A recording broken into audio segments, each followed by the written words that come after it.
Hello hi নমস্কার সবাইকে, আমি অঙ্কিতা। আর আজকে তোমাদের সাথে শেয়ার করে নেব আমার প্রেগনেন্সির গুড নিউজটা শুনে আমার শ্বশুরবাড়ির প্রত্যেকের রিয়াকশানটা ঠিক কেমন ছিল।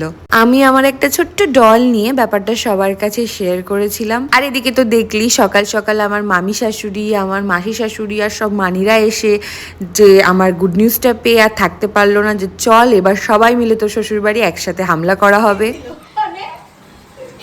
হ্যালো ঠাম্মি দাদা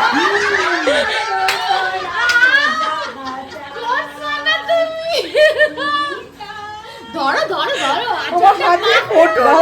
পিসিকে দাও পিসি বাবা থেকে ঠাম্মি দাদা পিসি হ্যালো বাকি হাতে হ্যালো বাবাকে দিয়ে আসো আমি বাবা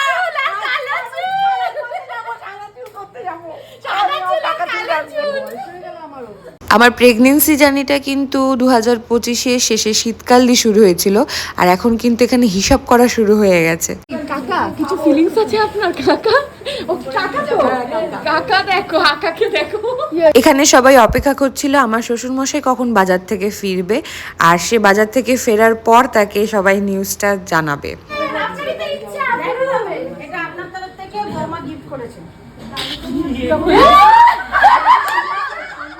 সবার তো এক্সাইটমেন্টের কোনো ঠিকানা ছিল না, আর তারপরেই শুরু হয়ে গেল সমস্ত নিয়ম কানুন। বাইরে খাবারটা একটু কম, বাইরেরটা যতটা অ্যাভয়েড করতে পারবেন তত করে খাবা। ওই যে এখন একটুখানি ভাত খেলাম, তখন অল্প একটু খেলাম।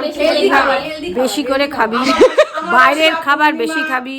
অমাবস্যা পূর্ণিমা রাধে রাধে রাধে রাধে গোবিন্দ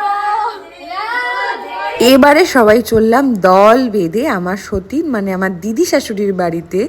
ওনার এক্সাইটমেন্ট হয়তো সবার থেকে বেশি ছিল, কারণ বিয়ের পর থেকেই আমাকে পাগলা করে দিয়েছিল এই একমাত্র মহিলাটা। আর প্রথমে সে দেখো বুঝতে পারিনি, কিন্তু যখন বুঝতে পারলো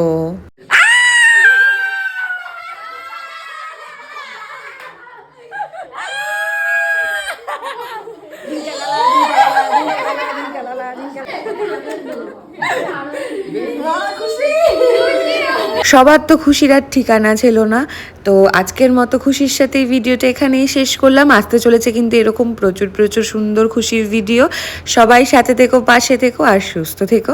দেখা হচ্ছে পরবর্তী ভিডিওতে। দাঁড়া।